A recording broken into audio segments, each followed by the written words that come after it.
नमस्कार दोस्तों। मैंने ये सब आकारों को बताया भी था और ड्रॉ भी करके दिखाए थे और साथ में पर्सपेक्टिव और कहाँ से लाइट गिर रही है उसके हिसाब से रेंडरिंग भी करके दिखाया था। तो आज इन्हीं आकारों को हम एक साथ मिला के करेंगे और ड्रॉ करेंगे और उसमें पर्सपेक्टिव शेडो और रेंडरिंग कैसे करना है वो सीखते हैं। सबसे पहले क्या करना है, हम एक दिशा नक्की कर लेते हैं पर्सपेक्टिव की। समझ लो को ये लाइट पेंसिल से ऐसे, और इसे हम लाइट समझते हैं। ये लाइट है समझ लो, और ये उसकी लाइट यहाँ ऐसे गिर रही है।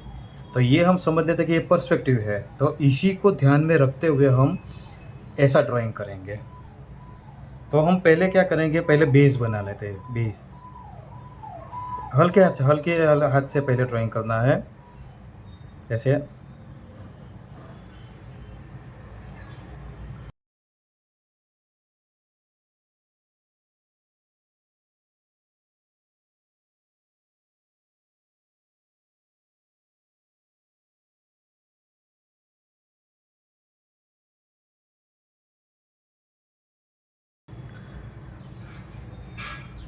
पर्सपेक्टिव को ध्यान में रखते हुए, ये पर्सपेक्टिव के ध्यान में रखते हुए उसे 3D देंगे। 3D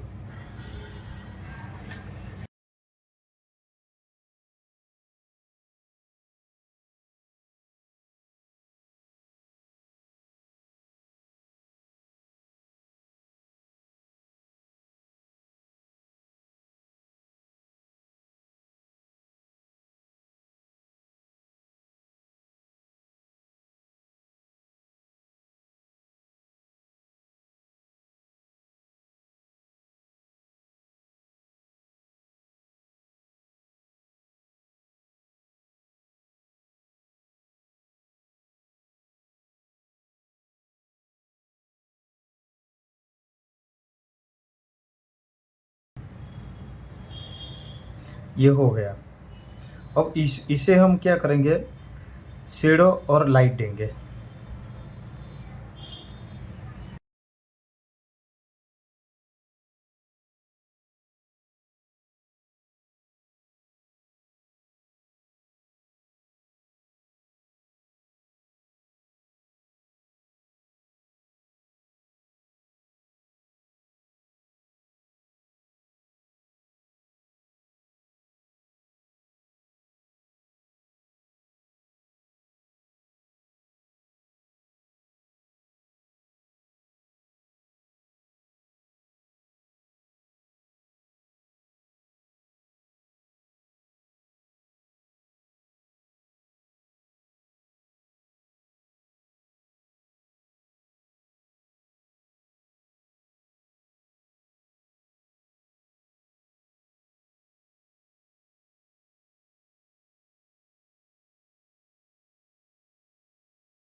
हमने ये जो लाइट ड्राइंग किया है, अब हमको जो भी ऑब्जेक्ट को शेडिंग देना है, तो वो ऑब्जेक्ट को हम क्या करेंगे, डार्क पेंसिल से आउटलाइन डार्क दे दीजिए। उससे क्या होगा, हम जब भी शेडो देंगे तो वो रेंडरिंग बाहर नहीं जाएगी।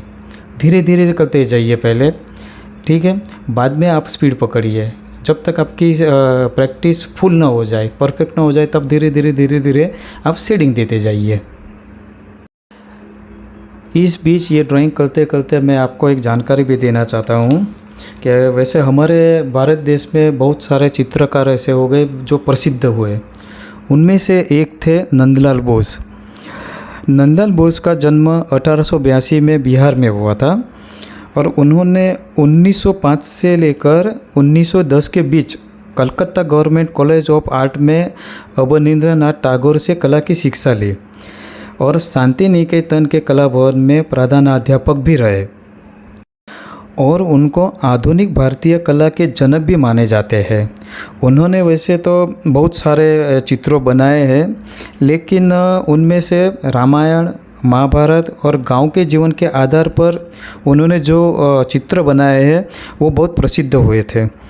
भारतीय संविधान की जो मूल प्रति है जिसके ऊपर जो चित्र बनाए गए हैं वो नंदलाल बोस ने बनाए थे। उन्हें 1954 में पद्म विभूषण से भी भारत सरकार ने सम्मानित किया था और उनका स्वर्गवास 1966 में हुआ। उनके बारे में आपको अगर ज़्यादा जानना हो तो आप नेट पर भी उनके बारे में बहुत सारी माहिती दी गई है, आप वहाँ देख सकते हैं।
ये ड्राइंग देखकर आप प्रैक्टिस करिए। अगर सेम बनाकर आपको प्रैक्टिस करना है तो सेम देखकर प्रैक्टिस करिए, या तो फिर आप अपनी तरह अलग अलग ऑब्जेक्ट को अपनी तरह ग्रुप में बनाइए, ड्राइंग करिए, ठीक है, और बाद में उसे शेडो दीजिए। ऐसे आपको लगातार प्रैक्टिस करनी पड़ेगी। तो दोस्तों मिलते हैं अगले स्टेप पर।